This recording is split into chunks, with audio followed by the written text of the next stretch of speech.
Hello, students. Welcome to our online class. In last class, we discussed lesson 4 from the Footprints Without Food, written by Victor Canning. I told you in last class about some key words and the main characters of the story.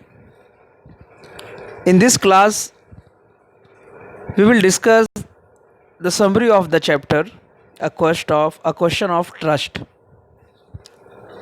मैंने आपको बताया था कि ये harrows Denby की story है।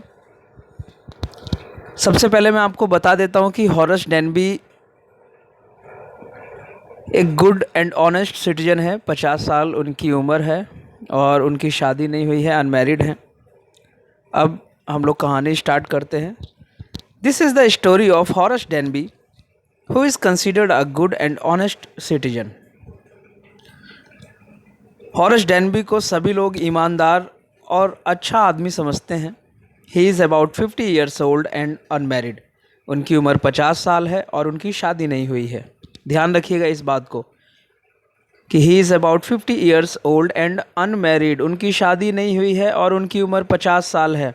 He feels some attacks of hay fever specially in summer. और गर्मियों में कभी कभी उनको दौरे भी पड़ते हैं और उनको हे फीवर भी होता है। मतलब उनको डस्ट और फ्लावर के स्मेल से एलर्जी है, छींक आने लगती है। जैसे ही वो स्मेल करते हैं फ्लावर की खुशबू को, उन्हें छींक आने लगती है, स्नीजिंग करने लगते हैं वो। ही मेक्स लॉक का बिजनेस करते हैं and is very successful at his business. और अपने बिजनेस में वो बहुत सफल भी हैं। To have 2 helpers. और उनके पास 2 हेल्पर भी हैं जो उनकी काम में मदद करते हैं। इस तरीके से उनका जीवन चलता है। Harrows Denby is good and respectable but not completely honest. याद रखना बच्चों, दो he is respectable and good person but he is not completely honest. वो अच्छे और रिस्पेक्टेबल तो हैं सोसाइटी में, लेकिन वो पूरी तरीके से ईमानदार नहीं है। Author tells us that he had served his first and only sentence in a prison library. लेखक हमें बताते हैं कहानी के शुरुआत में कि 15 साल पहले हॉरस डेनबी को पहली और एकमात्र सज़ा मिली थी। तब उनको जेल में लाइब्रेरी में रखा गया था जहां वो किताबों के बीच में रहते थे। और from where he developed his love towards rare and expensive books. और उस जेल में काम करते हुए ही उन्हें किताबों से, रेयर एंड एक्सपेंसिव बुक से उन्हें प्रेम हो गया था। मतलब उन्होंने अपनी एक अलग हॉबी डेवलप कर ली थी जेल में। अक्सर वो यही सोचते थे कि जब मैं जेल से छूटूंगा तो मैं महंगी से महंगी किताबों को खरीदूंगा, और वो खरीदा भी करते थे। चोर तो वो थे ही, हॉरस डेनबी चोर थे, लेकिन उनके चोरी करने का तरीका कुछ अलग था। वो साल में सिर्फ एक बार ही प्लानिंग करते थे और फिर अपने शौक़ को पूरा करते थे। वो चोरी के पैसों से वो आराम से रहते थे, कंफर्टेबली। और वो रेयर और एक्सपेंसिव बुक्स भी खरीदा करते थे, इकट्ठा करते थे, घर में उन्हें लगाते थे। अब देखते हैं जो ब्लू इंक से लिखा हुआ है। He plans a robbery only once in a year. वो साल में सिर्फ एक बार रॉबरी का प्लान बनाते थे। And secretly buys the books he loves through an agent. और वो चोरी से एक एजेंट के माध्यम से किताबों को खरीदा करते थे। One day he comes to know about a house at Short Over Grange where jewels of worth 15,000 pounds were kept in a house whose owner with his family went to London for 1 month। एक दिन अपने घर में बैठे हुए harrows Denby एक magazine पढ़ते हैं। उसमें एक आर्टिकल छपा हुआ था।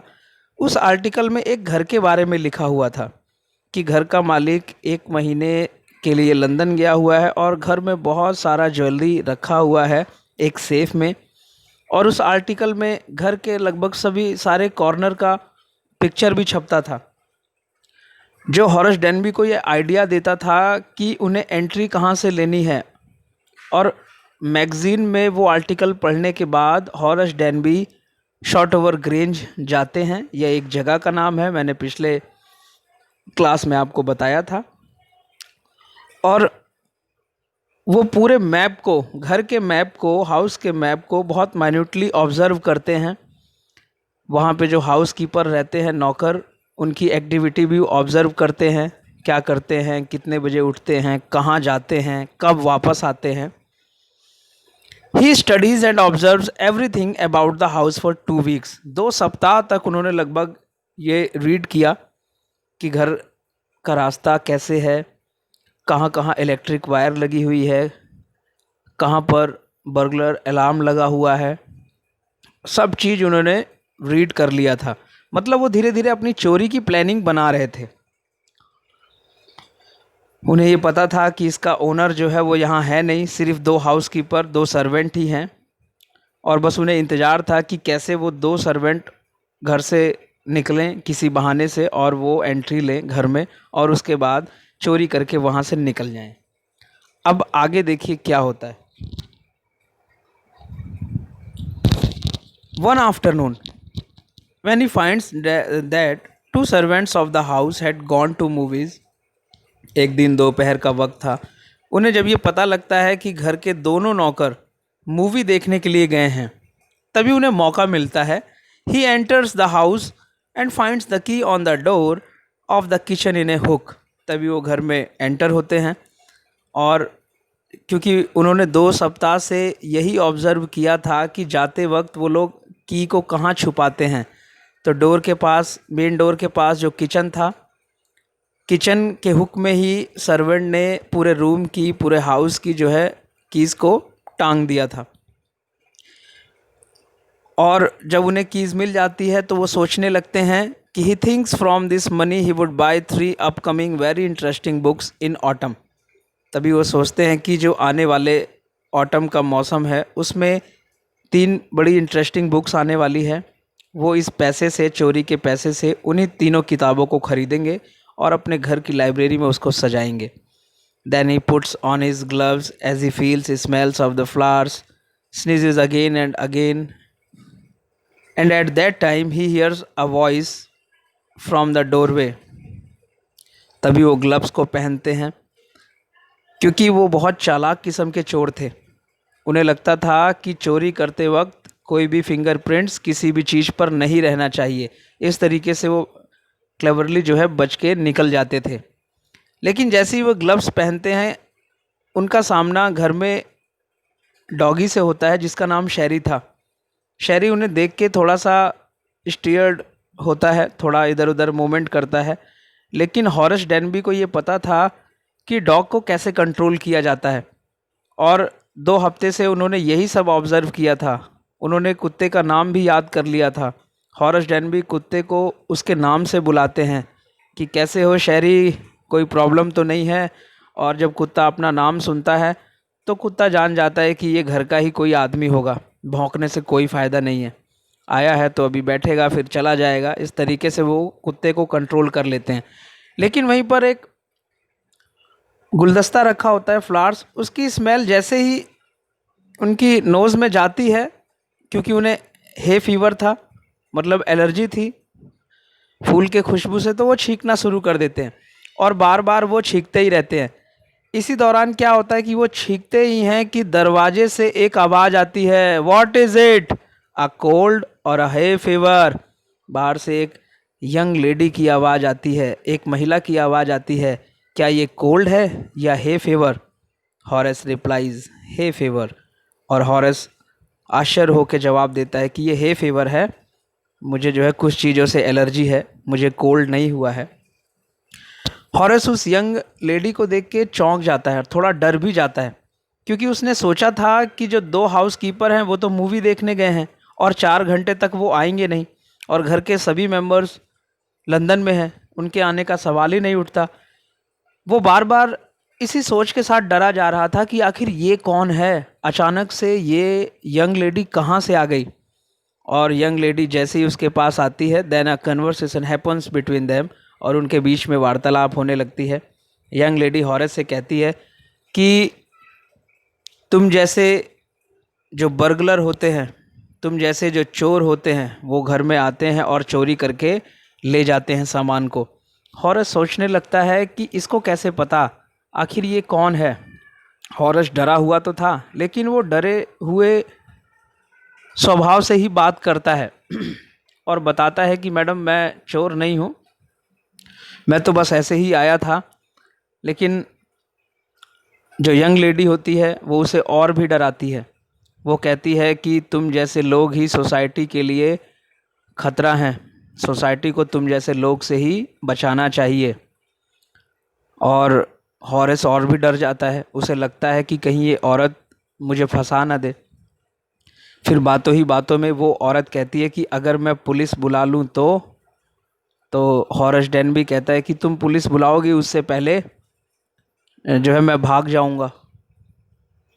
तो लेडी कहती है कि मैं तो फ़ोन करूंगी, तो तुम क्या करोगे। तो हॉरेस डेन भी कहता है कि मैं इतना बेवकूफ़ थोड़ी ना हूँ, मैं जाते वक्त सारे वायर काट दूंगा, टेलीफोन का वायर भी कट कर जाऊंगा, उसके बाद मैं यहाँ से भागूंगा ताकि कोई मुझे पकड़ ना पाए। बात करते करते जो यंग लेडी होती है वो सामने रखे टेबल से एक सिल्वर कलर का बॉक्स उठाती है जिसमें सिगरेट रखा होता है और वो सिगरेट पीने के लिए निकालती है। तभी हॉरेस डेन भी सोचता है कि बहुत अच्छा मौका है इस यंग लेडी का विश्वास जीतने का। वो अपने हाथों से ग्लव्स निकालता है और लाइटर बढ़ाते हुए कहता है कि मैं तो बस ऐसे ही चोरी करने के मकसद से नहीं आया था, मैं तो बस ऐसे ही आया था, मेरा बिजनेस है लॉक का। लेकिन यंग लेडी अच्छी तरीके से जान जाती है और हॉरेस के मन में भी कहीं ना कहीं कई सवाल घूम रहे थे कि आखिर ये है कौन, ये कहाँ से आ गई। यंग लेडी उसके पूछने से पहले ही बताती है कि मैं तो लंदन गई थी, लेकिन मुझे पता लगा कि वहाँ एक फंक्शन था और मेरे सारे गहने यहीं पर रखे हुए थे और मुझे अपने गहने जो है पहनने थे, तो मैं अपने गहने लेने के लिए आई हूँ। जो वो सामने पेंटिंग रखी है उसी पेंटिंग के पीछे सेफ़ रखा है और उसी सेफ़ में मेरे गहने हैं और मेरी जो की है वो मेरे हस्बैंड के पास है और मैंने उन्हें बताया नहीं, मैं उन्हें बिना बताए ही चली आई हूँ। हॉरेस डेन भी वहाँ से निकलने ही वाला था और वो निकलने की बात करता भी है, लेकिन वो यंग लेडी उसको रोक लेती है। कहती है कि तुम मेरा काम कर सकते हो, तुम इस सेफ़ को जो है इसके लॉक को तोड़ दो ताकि मैं अपने गहने निकाल लूँ और यहाँ से चली जाऊँगी। तो हॉरेस डेन भी कहता है कि अगर मैंने इसे तोड़ा तुम्हारे हस्बैंड को पता लग जाएगा। तो यंग लेडी कहती है कि अरे नहीं नहीं, वो तो 1 महीने बाद आएंगे, तब तक तो मैं इस सेफ़ को, इस लॉकर को मैं रिपेयर भी करवा लूँगी, उन्हें पता भी नहीं लगेगा। तो हॉरेस डेन भी कहता है कि चलो अच्छी बात है, अगर इसके लिए मैं लॉकर तोड़ देता हूँ, इसको गहने मिल जाएंगे, ये पुलिस से भी कंप्लेन नहीं करेगी, इस यंग लेडी का भी काम हो जाएगा और मेरा भी काम हो जाएगा, मैं यहाँ से आराम से अपने घर निकल जाऊँगा।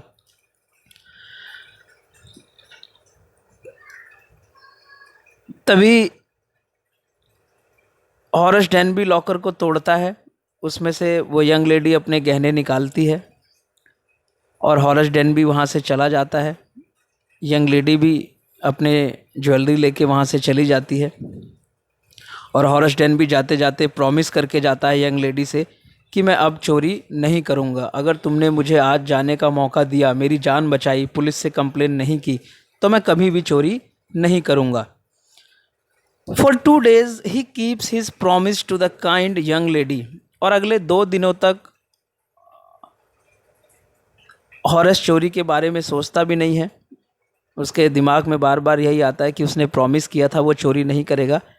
But on the morning of the 3rd day, लेकिन तीसरे दिन की सुबह, he thinks of the books, वो उन किताबों के बारे में सोचता है जो वो ख़रीदना चाहता था और वो बड़ी महंगी किताबें थी, एक्सपेंसिव बुक्स थी और उसके पास ख़रीदने का एक ही जरिया था कि किसी और घर के सेफ़ को वो खोजे और वहाँ जाके चोरी करे और चोरी के पैसों से वो किताबें खरीदे। ये सारी बातें सोचता ही है हॉरेस कि तभी दोपहर में एक पुलिस वाला आता है। A police man arrest him for the jewel robbery at Short Over Grange. तभी एक पुलिस वाला आता है और उसे शॉर्ट ओवर ग्रेंज में ज्वेलरी की रॉबरी में अरेस्ट कर लेता है। अरेस्ट करने के बाद जब प्रिजन में